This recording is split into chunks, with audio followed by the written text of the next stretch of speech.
Hola gente, ¿qué tal? ¿Cómo están? Hoy en Dilo Nomás nos encontramos en el Museo Judío Perú y para eso me acompaña mi amigo Hans. Hans, gracias Con por todo gusto, acompañarme Juanma. en este recorrido, en esta aventura, digamos, ¿no? Y para esto hemos venido Al Centro Educacional del Holocausto y Humanidades. Vamos a encontrarnos en unos minutos más con nuestra amiga Patricia Flowers. Ella es la directora, la maestra, la guía. Y vamos a conversar brevemente con ella para un poco nos introduzca a lo que vamos a ver el día de hoy. Conocer un poquito más acerca de los niños del Holocausto. Así que sin darle mucha vuelta, empecemos.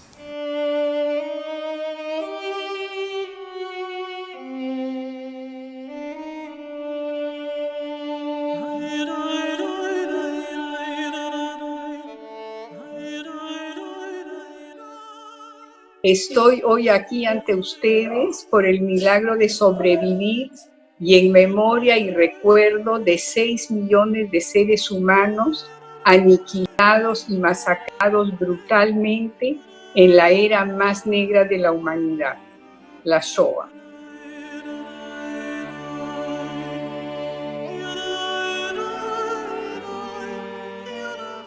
Definitivamente, título preciso, ¿no? Sí. No es juego de niños. Es fuerte, ¿no? A pesar de que es chiquito el espacio, te puede dar claramente una muestra de lo que es y así fue la vida de los niños durante el Holocausto, ¿no?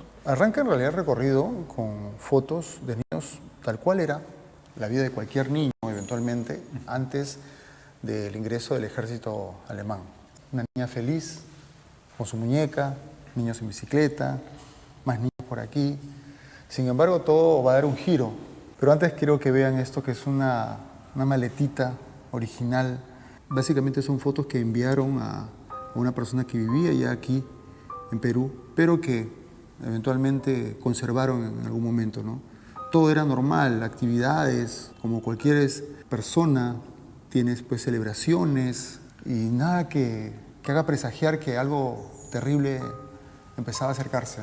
Nunca olvidaré esa noche, la primera noche en el campo de exterminio, que ha marcado mi vida en una sola y larga noche.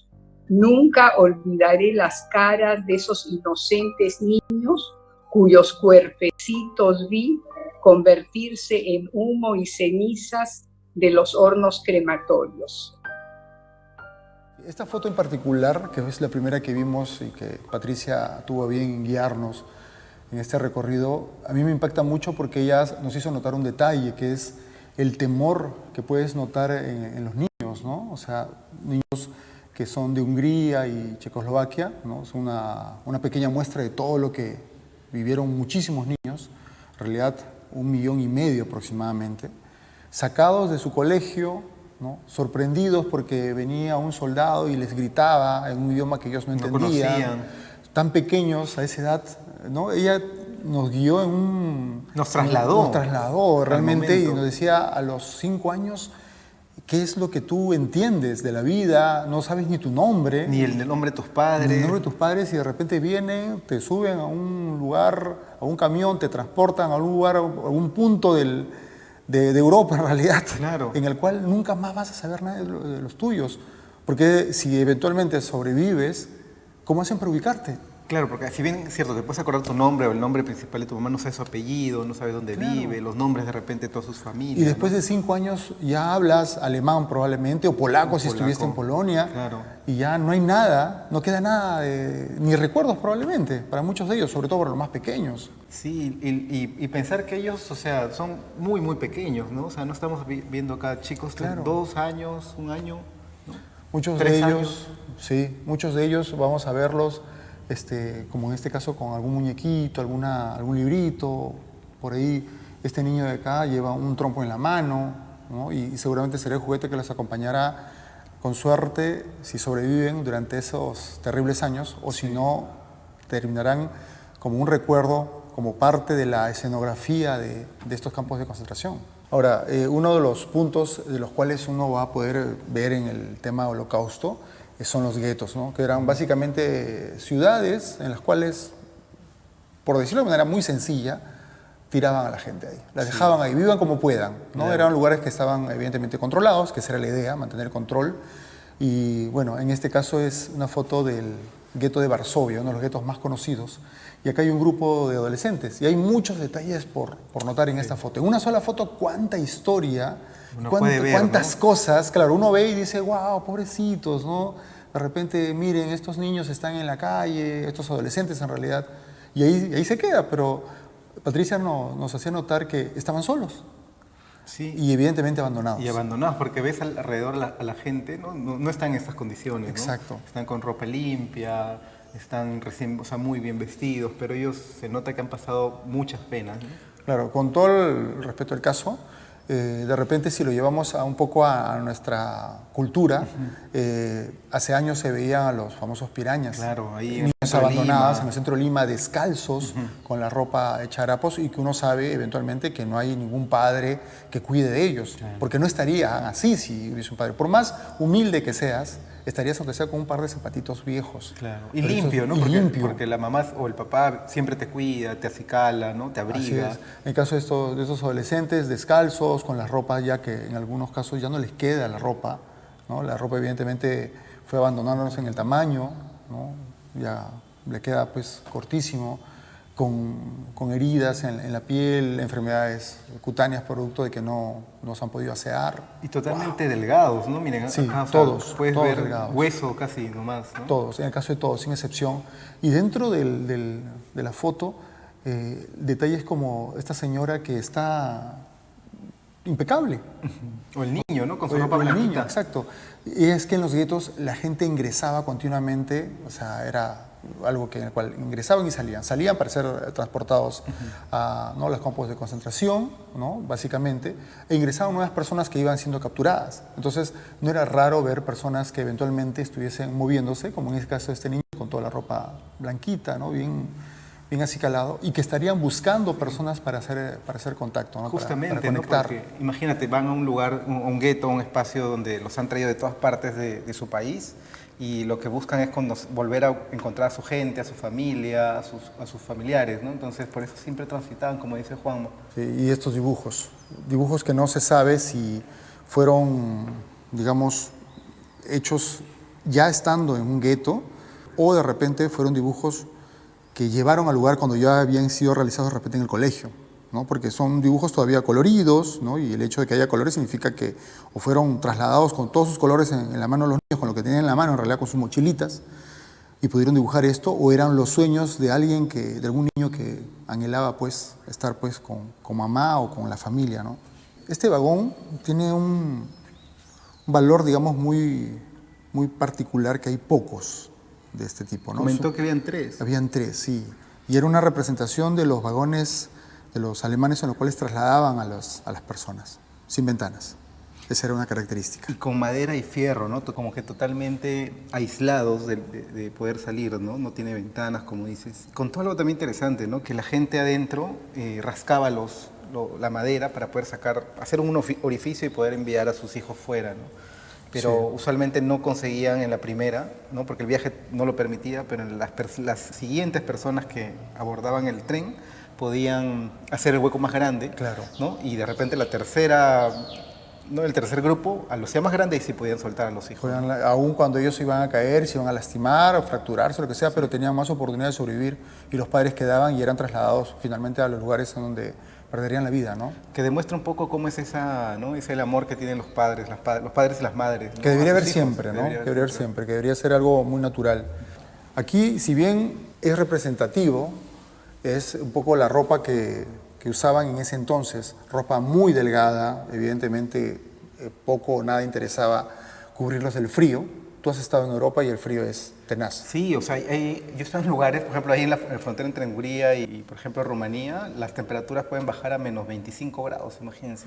Claro, ahora estar con una ropa así es imposible, sobrevivir. Mucha gente murió, evidentemente, con enfermedades respiratorias. Y bueno, dentro de las características de la ropa era humillarlas, era humillarlas. Era identificarlas, ¿no? Claro. Con un grupo étnico, con un grupo religioso, y les ponían su estrellita para identificar que por ser judíos están ahí, ¿no? Una de las cosas que más me impactó fue la historia del orfanato de Korczak. Lo que nos contaba Patricia de que era que este señor estaba en un orfanato y cuando vinieron los militares y lo sacaron, él pidió que no le dijeran a los niños niños que los estaban llevando a un campo de exterminación, sino que dijera, que los dejara a él manejar la comunicación con los niños, ¿no? Y él lo que les dijo fue así, al estilo de las películas, que se iban a ir de viaje en tren. Entonces los niños felices se fueron sonriendo, despidiéndose de la gente porque se iban a ir a pasear, ¿no? En ese camino la gente salía y pedía que por favor no los maten, le rogaban a los soldados que dejen a algunos niños con las familias que estaban ahí pidiendo por ellos, ¿no? Pero al final ninguno quedó. Y además tuvo alguna oportunidad Korczak de, a través de una documentación falsa, hacerse pasar por americano polaco, si mal no recuerdo, y salvarse, pero él decidió irse con los niños, ¿no? Y lo que nos decía Patricia es que no hay registro de nadie que diga yo estuve en el orfanato, así que por tanto se asume que las cámaras de gas lastimosamente acabaron con la vida de todos, ¿no? Incluyendo con nuestro amigo Korczak. Justamente veíamos hace un momento el tema de los juguetes. Y los juguetes para un niño pueden ser todo, al igual que las mascotas, ¿no? Sí. O sea, un niño genera mucha conexión con lo que lleva. Algo que comentó Patricia y que lo recordé sobre todo con mi hijo menor es los niños suelen tener algo en mano Siempre. porque les da seguridad. Sí. Y los entretiene, ¿no? Los Sí. acompaña en esos momentos también de soledad, cuando están solos, quieren distraerse, ellos juegan ahí, ¿no?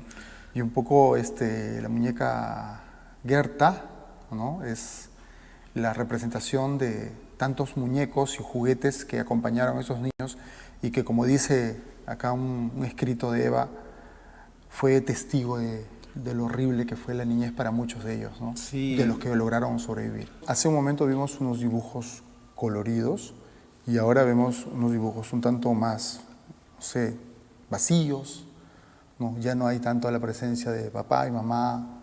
Y es un poco cómo va cambiando la mente de un niño, ¿no? Cómo va expresándose a través del arte, ¿no? Ya, por ejemplo, acá se ve una gallina, se ve una especie de corral y nada más. Han graficado como los almacenes y eran lugares donde los escondían. A veces familias los tenían a los niños y los escondían en estos gallineros, en estas granjas. Así como hemos visto películas como La lista de Schindler, hemos visto a nuestro amigo Korczak, ¿no? Que eventualmente ayudaban a niños y procuraban que sobreviviesen. Básicamente esa era la misión, Sí. ¿no? De alguna manera. Habían personas que se llevaban a los pequeños hacia los bosques, como bien comentas, y eran los partisanos, ¿no? Con el fin de que pudieran sobrevivir. Es más fácil convencer a un niño que va a vivir una aventura en el bosque y que se anime a acompañar a un completo desconocido, Sí. y que tenga alguna oportunidad. Y que tenga esperanza de vivir, porque lo que ellos les decían, los partisanos les decían a los niños, era que estaban en el bosque viviendo una aventura, así como Peter Pan, ¿no? Comiendo del bosque, alimentándose. Entonces ellos no perdían esa ilusión de estar, si bien es cierto, no con las comunidades de la ciudad, pero sí viviendo en el bosque, ¿no? Sí. Sustentándose ahí. Miren la ropa que tiene. Son ropa de alguien que perdió la vida. Encontraron algo en el camino, le quitaron la ropa porque evidentemente ya no le aprovechaba, pero alguien, como un niño, un pantalón de adulto bien amarrado y un par de zapatos de adulto, le podía servir, ¿no? Y tenía alguna chance Más chances de sobrevivir, ¿no? Imagínate estar descalzo para una criatura. Es En muy el complicado. hielo, o sea, en las temporadas de invierno, a veces hay lugares donde todo se convierte en no nieve, sino hielo, así como cuando uno tiene un bloque de hielo que raspa, a veces se pega la lengua de niño, ¿visto? Claro, Entonces, claro. cuando estás caminando, ese hielo se pega a tu pie. Y va arrancando tu Y va piel. arrancando tu piel. Entonces, tener zapatos es básico para sobrevivir. Y por acá una representación de Auschwitz, que era definitivamente uno de los campos de concentración más conocidos, ¿no? Lastimosamente conocidos. Con el lema ese, ¿no? Trabaja y serás libre. Trabaja y serás libre, ¿no? La promesa un poco de ese entonces del ejército alemán, que era en realidad un timo, ¿no? Sí, era un engaño para que la gente creyera que eventualmente llegaría y trabajando podría darle comer a sus hijos Y poder sacar sobrevivir, adelante. ¿no? Ser libre, ya salir de los guetos y al final, bueno, no terminaban en eso, ¿no? Entraban en trenes, llegaban a los campos y, Claro. y ahí ya no volvían. Y hay un detalle que nos comentaba Patricia, es que la cámara de gas, por ejemplo, estaba a 2 cuadras. Que esté a 2 cuadras era estratégico, pensando en el hecho de que eventualmente los gritos de los pequeños, estamos hablando de que el Holocausto cobró la vida de aproximadamente 6 millones de personas, 1,5 millones eran niños, que es un poco hoy la muestra que vemos aquí, y no escuchar los gritos de las mujeres ni de nadie. Entonces llegaban en estos vagones, eran básicamente engañados con la idea de que los niños pasarían por la ducha, iban a ser acicalados, pero en realidad eran llevados y por la distancia nunca se enteraban lo que había pasado con sus hijos. Luego seguían las mujeres y luego los varones. Los varones, sí, era como la estrategia para que también no generen mucho desorden, ¿no? Claro. Si uno sabe que va a ser libre luego de trabajar y para eso tiene que estar limpio, va a ir rápidamente a bañarse, ¿no? Y sin decir nada, sin mojetar nada, ¿no? Por ejemplo, acá, ¿no? La señora está contenta, ¿no? Se le ve feliz ahí sonriendo porque está entrando, y ahí está entrando al tren, ¿no? Claro. O sea, porque le han dicho, vas a ir y trabajar y vas a ser libre, ¿no? Imagínense ustedes ser este pequeño y lograr la libertad en este escenario. ¿Qué toca? ¿Y ahora qué hago? No habían familiares, estaban solitos, no tenían a nadie.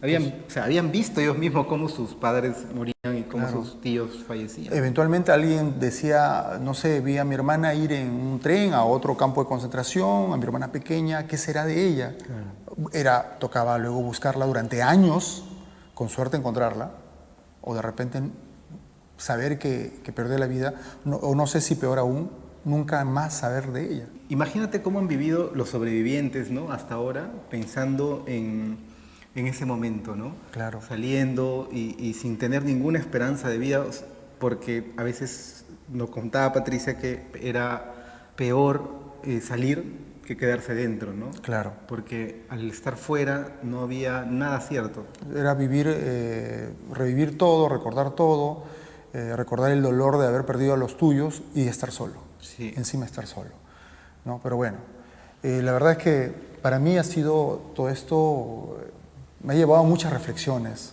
me ha llevado a darme cuenta de muchas cosas que, aun cuando uno cree que valora lo que tiene, de repente no hemos llegado a valorar todo lo que tenemos.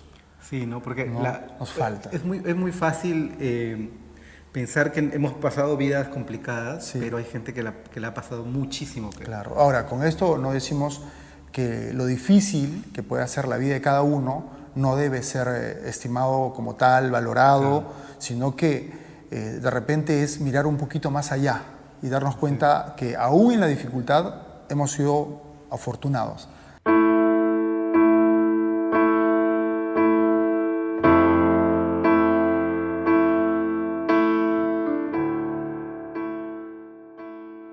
Patricia, ¿hace cuánto tiempo vienen realizando estas muestras aquí en el museo? Nosotros acá en el centro hemos aperturado en el 2014 y del 2014 a la fecha hemos podido recibir 16.250 estudiantes para que aprendan sobre el Holocausto. Ya que la currícula peruana no cuenta con esta enseñanza, el Centro de Educación del Holocausto está abierto para eso, para que cada día vengan más jóvenes, población, gente interesada en el tema, a aprender, para hacer un mundo mejor, para que tengamos jóvenes más empáticos, solidarios, respetuosos por las necesidades del otro. Tú nos comentabas previamente que tú has recibido una capacitación para poder ser la maestra que pueda guiar a los chicos. ¿Cuánto tiempo te tomó esa capacitación y cuán difícil fue? Mira, yo tengo un entrenamiento desde hace muchos años. No solamente soy una docente, soy una guía y estoy entrenada para ser una mediadora. A través de mi narración yo puedo transmitirte la historia y hacerte vivir como estás en ese momento. No ha sido tan difícil para mí. ¿Por qué? Porque tengo la fortuna de poder convivir con los sobrevivientes del Holocausto, sentir sus historias, sentirlos temblar, verlos llorar. Eso ha hecho que yo sea la testigo de sus historias. Y sabemos que cada día tenemos menos sobrevivientes en el mundo. Y claro, mi trabajo ya no es un trabajo, es una pasión para mí contar estas historias para que nunca más se repita un holocausto en el mundo y que ningún niño tenga que sufrir una guerra. Hace un momento nos comentabas que tuviste, de alguna manera, voy a llamarlo el privilegio, pero también, digamos, el triste privilegio de poder pisar, ¿no? Varios en realidad, campos de exterminio, de concentración, y poder vivir en primera persona lo que muchos de los sobrevivientes que conoces han vivido de niños. ¿Cómo impacta eso tu corazón? ¿Cómo impactó? ¿Qué te generó internamente? Mira, conocer todos los lugares en donde muchos de los sobrevivientes que yo conozco han estado, de sí estudiar el Holocausto te cambia la vida. Pisar un campo de concentración te hace ver otra realidad mucho más grande. Para mí, haber estado en el campo de Bergen-Belsen, Sachsenhausen, y poder pisar eso ha sido conocer el infierno. A 40 grados de calor, es un arenal, no hay un árbol en pie. Mi primer pensamiento fue, ¿cómo soportaron estos niños esa desgracia, ese sol, ese frío bajo cero? ¿Cómo hicieron para aguantar aquí? Te duele el alma, te duele el corazón. Lo primero que piensas es, no quisiera que mi hijo hubiera estado aquí. Y eso es lo que hace que yo venga con mucha más fuerza y esta experiencia para podérsela contar a los chicos, para que los chicos entiendan que tienen que empezar a hacer un cambio, a no hacerle bullying al resto de personas, a interesarse qué le pasa al otro, por qué es así o de tal o cual forma. Si no hacemos eso, no vamos a conseguir una sociedad mejor. Hoy la muestra es acerca de los niños. Se llama No es juego de niños. Entiendo que va, no sé, mensualmente, ¿cómo funciona? ¿Va cambiando? Cada año el centro recibe una muestra diferente de diferentes museos, porque lo que queremos es que el país se enriquezca con más conocimientos. Entonces traemos una muestra del Museo de Yad Vashem, que está en Jerusalén, hemos traído de Ámsterdam, hemos traído de diferentes lugares, y cada temática de una u otra forma habla sobre el Holocausto. Ok. Esta muestra va a permanecer durante todo lo que queda del año. Todo lo que queda del año. Nuestras muestras empiezan de marzo a diciembre, que es la currícula que se tiene en el Perú, y se recibe no solamente escuelas de primaria y secundaria, sino también universidades, público general, y todo aquel persona que quiera estar interesada en el tema son bienvenidos. ¿Cómo hace una persona, no sé si hay diferencias entre si es una persona natural o si es un colegio, cómo hace para poder acceder a la muestra? ¿Qué trámites debe realizar? Lo único que tienen que hacer es escribirnos a través del correo electrónico, que es holocaustoyhumanidadesperú@gmail.com, o a través del Facebook, que es el nombre del Centro Educacional Holocausto y Humanidades, y sacar una cita. Nosotros les agendamos una cita para recibirlos personalizadamente, porque hay niños de quinto grado con niños de quinto y secundaria, no podemos mezclar porque la temática y el trato es totalmente diferente. Si es público o adulto, mi narración es totalmente diferente. Entonces lo único que yo hago es agendarlos por grupos y recibirlos. El ingreso es totalmente gratuito, de lunes a jueves, de 9 a 1 de la tarde.